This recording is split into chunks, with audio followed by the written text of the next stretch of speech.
सब एक साथ मिलके ऐसा लगता है कि बड़ा मधुर संगीत बज रहा है।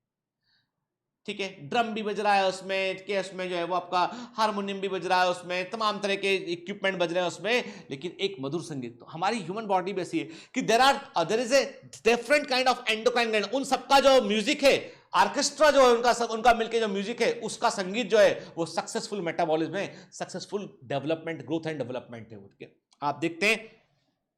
कि हम बात करते हैं कि जो है ओवरीज, देखिए ओवरीज जो है प्राइमरी सेक्स ऑर्गन होती है किसमें, फीमेल्स में, and testes are the primary sex organ in the male के। हम देख रहे हैं, और आपको बता दूं पिट्यूटरी ग्लैंड जो होती है वो काफी हद तक जो है रिप्रोडक्टिव डेवलपमेंट को अफेक्ट करती है, पिट्यूटरी ग्लैंड।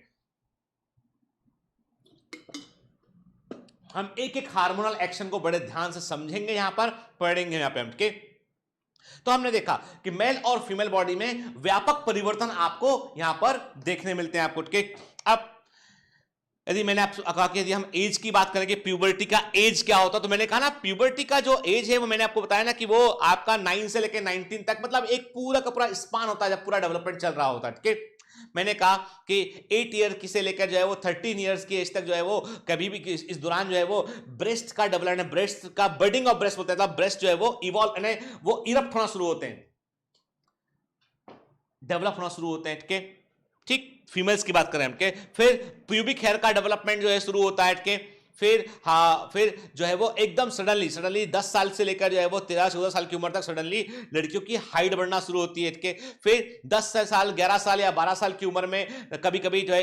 इन जनरल देखा है इंडिया में तो 11.5 या 12 साल की उम्र है जब जो है वो मीनार्की होता है, फर्स्ट पीरियड होता है के। देन उसके बाद फिर ग्रोथ इन अंडर आर्म है। तो आप देख रहे हैं ना, आपको मैंने जो इसमें जो लकीरें खींची हुई है इसमें इस ग्राफ में, ये बता रहा है कि कहां से शुरू होता है और कहां तक चल रहा होता है डेवलपमेंट के, यानी 17 ईयर की एज के आसपास almost most of the development हो चुका होता है। ठीक है, that's why the legal age of marriage के, जो विवाह की जो लीगल उम्र है, कानूनन जो उम्र है वो है लड़की के लिए 18 साल है और लड़के के लिए 21 साल है ना। पढ़ा, पता है कि नहीं पता कि जो मैरिज की जो उम्र है, लीगल एज है, वो है कि 21 year for boy and 18 year for girl. ठीक है, एंड आप देखिए अब मेल के अंदर बात करें तो मेल में आप देखेंगे कि जो है वो growth of scrotum and testis 11 year से शुरू होता है, 17 ईयर तक चल रहा है। चेंज ऑफ वॉइस 10-11 साल की उम्र से शुरू होता है, धीमे धीमे बदलना, और वो 14-15 ईयर में मैक्सिमम चेंजेस होना देख सकता है। देन लेंथनिंग ऑफ पेनिस जो है वो शुरू होता है। ठीक है, प्यूबिक हेयर का ग्रोथ शुरू होता है, सडनली 13-14 साल की उम्र में तेजी से हाइट बढ़ती है। ठीक, बॉडी शेप में परिवर्तन आता है। तो ये सारे परिवर्तन लड़कों में भी जो है, और मैंने कहा मोस्ट ऑफ द चेंजेस 18-18 साल की उम्र तक most of the changes body में हो चुके होते हैं। ठीक है, ठीक, अब कभी कोई पूछता है कि मेल का प्राइमरी सेक्स ऑर्गन क्या है, तो कई लोग बोलते हैं मेल का प्राइमरी सेक्स ऑर्गन तो है पेनिस, फीमेल का है vagina. That is wrong, absolutely wrong. कि प्राइमरी सेक्स ऑर्गन वो होते हैं जहां पर गैमिड बनता है के, टेस्टिस में स्पर्म बनते हैं तो testicles are the primary sex organ के, ओवरी में ओवम बनता है तो ovary is the primary sex organ, and rest all are the accessory, additional होते हैं बाकी सबके। ठीक है, तो हमने क्या कहा कि अब ये जो टेबल है ये इंपॉर्टेंट टेबल है बेटा के। ठीक, तो मैंने कहा मेल में प्राइमरी सेक्स ऑर्गन टेस्टिस होगा, फीमेल में प्राइमरी सेक्स ऑर्गन जो है वो ओवरी होगा। ठीक, सेकेंडरी सेक्स ऑर्गन की बात करें, देखो बेटा सेकेंडरी सेक्स ऑर्गन वो होते हैं जो गैमीट को नहीं बनाते हैं, but they play very important role in human reproduction के, they play very important role in human reproduction, they facilitate, उसको वो बढ़ावा देते हैं, उसको जो है वो उसको इफेक्टिव बनाने में रोल प्ले करते हैं, but they are not producing gamete के, वो होते हैं सेकेंडरी सेक्स ऑर्गन होते हैं। तो मैंने कहा एपिडिडाइमिस, अब आप बोलोगे ये क्या होता है, मैं बताऊंगा, चिंता नहीं कीजिए, अभी नोट कर लीजिए। एपिडिडाइमिस, वास डिफरेंस, वास efferentia, ejaculatory duct, urethra, prostate gland, Cowper's gland, seminal vesicle, penis के। ठीक, ये क्या हो गए, ये सारे के सारे जो है वो सेकेंडरी सेक्स ऑर्गन हो गए मेल में के। ठीक, फीमेल में क्या है, फीमेल में fallopian tube, uterus, vagina, external genitalia, vulva, Bartholin's gland, mammary gland, ये सेकेंडरी सेक्स ऑर्गन हो गए। ठीक, फिर एस्थरी या external sex character, secondary sex characteristic क्या होते हैं, यानी जो इस बात को बतलाते हैं कि व्यक्ति प्यूबर्टी को अटेन कर चुका है, सेक्सुअली मैच्योर हो चुका है, तो वो चीज, वो कैरेक्टर क्या होते हैं। तो हमने कहा बॉयज में लो पिच वॉइस होती है, आवाज मोटी हो जाती है, आवाज भारी हो जाती है, लो पिच वॉइस होती है, ठीक है। याद रखिए वॉइस का जो पिच होता है ना वो बड़ा इंपॉर्टेंट है क्लैरिटी के लिए। जो वॉइस का पिच जितना लो होता है ना, क्लैरिटी उतना कम होता है आवाज में, क्लैरिटी वॉइस में उतना कम होता है। इसीलिए आप देखेंगे रेलवे स्टेशन पर जितने भी अनाउंसमेंट होते हैं गर्ल्स की आवाज में होते हैं, ठीक है। जो एयरपोर्ट पे मोस्ट ऑफ द अनाउंसमेंट क्या होता है गर्ल्स की, क्योंकि लड़कियों की आवाज की पिच हाई होती है और वो वॉइस जो है वो ज्यादा इफेक्टिवली जो है वो सुनाई पड़ती, स्पष्ट सुनाई पड़ती के वो वॉइस जो है वो ऐसा कह सकते हैं उसको कि हम भरभराती नहीं आवाज बोल के, because it is a high pitch voice, ठीक है। लड़कों में लो पिच वॉइस होती है, बियर्ड दाढ़ी आते हैं,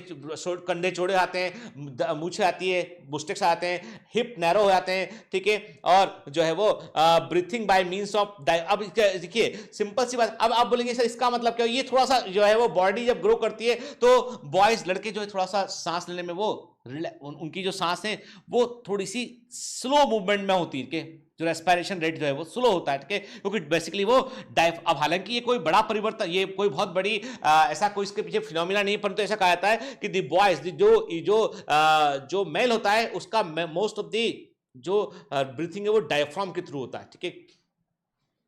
फीमेल की बात करें तो फीमेल में हाई पिच वॉइस होगी, के एकदम पतली आवाज होगी इसमें, के स्मूथ फेस होगा और नैरो शोल्डर होंगे, ब्रॉड हिप होंगे यहाँ पे, और बेसिकली एक्सटर्नल ब्रीथिंग होगी, के ये भी एक डिफरेंस है कि ब्रीथिंग का पैटर्न में भी फर्क होता है, कि हालांकि फर्क बड़ा मामूली होता है पर इस फर्क को भी लोग जो है वो मेडिकल साइंस में पहचान लिया गया इस फर्क को भी, ठीक है ना, क्लियर। तो इसका मतलब ये हुआ बेटा कि हम कहते हैं यहां पे कि एंजाइटी बोलोट कहते हैं there are remarkable differences between the reproductive events in the male and in the female. For example sperm formation continues even in old men, के but formation of ovum ceases in women around the age of 50 years, के। अब एक बात ध्यान रखना है कि mail जो होता है, मेल में स्पर्म का फॉर्मेशन जो है वो जो है ओल्ड एज तक ने 60 70 कई केसेस में देखा गया कि at the age of 80 years they have sperm production, के मेल में होता है। ये बात अलग है कि that may be possibility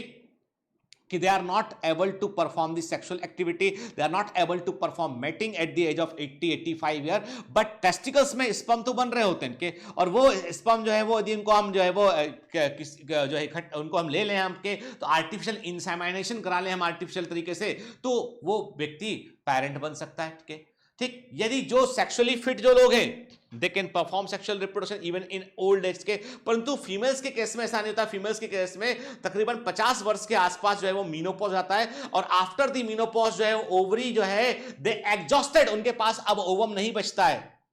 then this is the एक तरह से कह सकते हैं कि ये एज वो आ गया जहां पर इनफर्टाइल हो गया, अब जो है वो अब आगे सेक्सुअल रिप्रोडक्शन करने में फीमेल्स सक्षम नहीं होती है after the 50 years of age, ठीक है। चल, तो यहां पर हमने बहुत सारी बातें की, यहां पे हमने कई सारे चीजों को देखा। तो नेक्स्ट लेक्चर में हम इसी पॉइंट, यानी जो पॉइंट मैंने आपको बताया, इसी पॉइंट से हम थोड़ा सा कि मेनोपॉज क्या होता है, कि और भी चीजों को हम शामिल करते हुए मेल सेक्स ऑर्गन जो है वो उसको हम पढ़ना शुरू करेंगे, और हम जो है उसमें एक एक, देखिए मैंने कहा ना कि you should know the structure of testis, कि सेमाइनिफरस ट्यूब्यूल्स क्या होते हैं, ठीक है, लीडिक सेल्स क्या होती हैं, ठीक है, सर्टोली सेल्स क्या होती हैं, ठीक है, फिर कैसे स्पर्मेटोजेनेसिस होती है, ठीक है, वास डिफरेंस क्या होता है, रेटेटेस्टिस क्या होता है, वास इफ्रेंशिया क्या होता है, ठीक है, एपिडिडाइमिस क्या होता है, ये सब, सेमाइनल वेसिकल्स क्या होते हैं, प्रोस्टेट ग्लैंड क्या होती है, ये सब पढ़ना है हमको, ये सब एग्जाम में आता है, ठीक है। तो हमें बिल्कुल ने एक चीज, और आपको तो मैं आपको क्लिनिकल चीजें भी बताता हूं चलूंगा ताकि आपको पता रहे, और ये आपकी बहुत सारी ऐसी, और आपको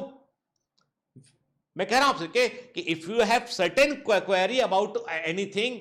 that should be genuine query बेटा, ठीक है। देखो सोशल प्लेटफॉर्म है, कॉमन प्लेटफॉर्म है, तो उसमें बातें ऐसी होना चाहिए जिसको हम डिस्कस कर सकें, कह सकें, ठीक है। तो कोई आपकी क्वेरी, कोई चीज पूछना चाहते हैं तो आप बिल्कुल डालिए इसमें, I will take that particular question, मुझे लगता है कि it is irrelevant thing, I have to discuss with the youth, तो मैं उसके बारे में आपसे जरूर बात करूंगा, ठीक है। तो चलिए पढ़ते रहिए बेटा और लगातार मेहनत करते रहिए, ऑल द बेस्ट।